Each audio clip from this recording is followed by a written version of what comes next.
Have you ever looked at someone and thought, how do they learn so fast? Do they have some secret advantage? Some hidden genius gene? Here's the truth. They probably know how to learn. In the next few minutes, I'm going to share research-backed strategies that will help you learn anything faster, whether it's coding, a new language, a musical instrument, or professional skills. These aren't hacks. They're powerful mental models and neuroscience-based tools that separate slow learners from smart learners. So grab a notebook, because by the end of this video, you'll be smarter than you were 30 minutes ago. Let's kill the biggest myth first. Most people think that learning is about putting information in your brain, like pouring water into a cup. But learning is actually about changing your brain. According to neuroscientist Dr. Andrew Huberman from Stanford University, learning is the process of creating and strengthening neural connections through focused attention and error feedback. Which brings us to the first principle. You don't learn by consuming. You learn by struggling. For example, think of learning to ride a bike. Watching 10 hours of bike riding tutorials won't help until you get on the seat and fall off a few times. That's error feedback.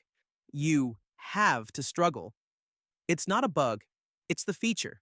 Learning speed is directly related to focus.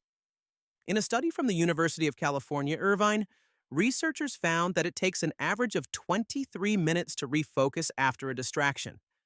So every time you check your phone while studying, you just lost 23 minutes. Here's how to hack your focus. Use the Pomodoro technique. 25 minutes of laser focus, 5 minutes of rest, cut noise, turn off notifications, use do not disturb mode, use visual timers. Because your brain loves countdowns. Focus is the ignition switch for faster learning. Without it, you're just spinning your wheels. Spaced repetition, memory's best friend. Want to remember what you learn? Don't cram.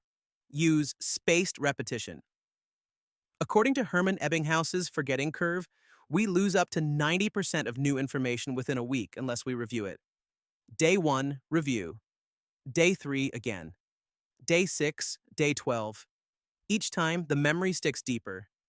For example, if you want to learn French, use spaced flashcards for vocabulary. You'll be stunned by how much you retain after just a month. Interleaving versus blocked practice. Most people study one topic at a time. That's called blocked practice. But research from the Journal of Cognitive Psychology shows that mixing topics, called interleaving, is way more effective. Let's say you're learning guitar. Instead of practicing just chords for 30 minutes, mix in scales, fingerpicking, and rhythm. Why? Because your brain has to work harder to distinguish patterns. And that effort is what makes it stick. Struggle makes you smarter. Active recall is better than passive review.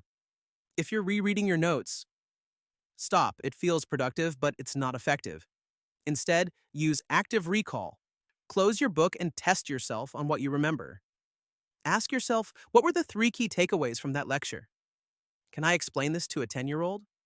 Active recall forces your brain to retrieve data. That retrieval is the learning.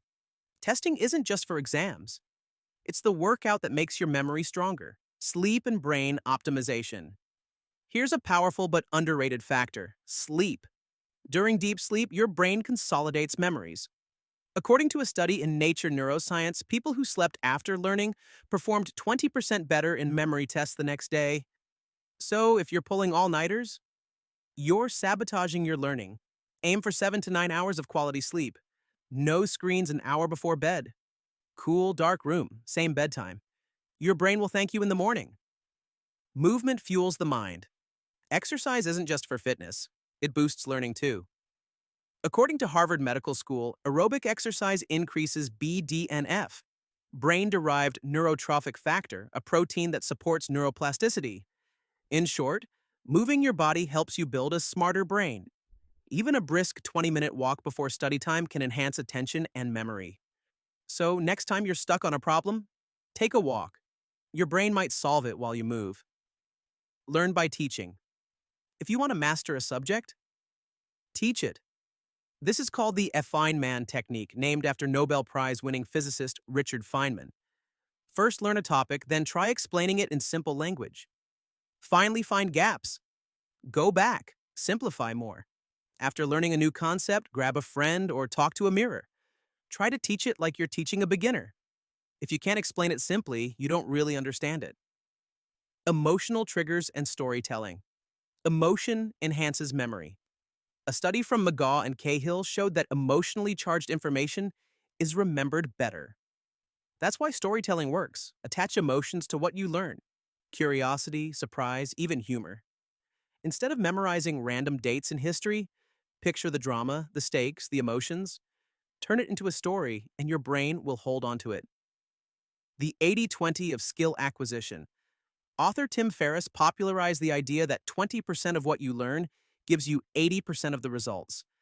So ask yourself, what are the core elements of this skill? What gives me the biggest return? For example, if you want to learn Spanish, focus on the top 1,000 words used in daily speech. Want to get better at cooking? Master basic knife skills and seasoning. Don't aim for perfection, aim for progress. No more wishing you could learn faster. Now you know how. The next time you want to learn something new, don't just study harder, study smarter. If this video helped you, drop a like, share it with someone who needs it, and subscribe for more science-backed strategies. Until next time, stay sharp and keep learning.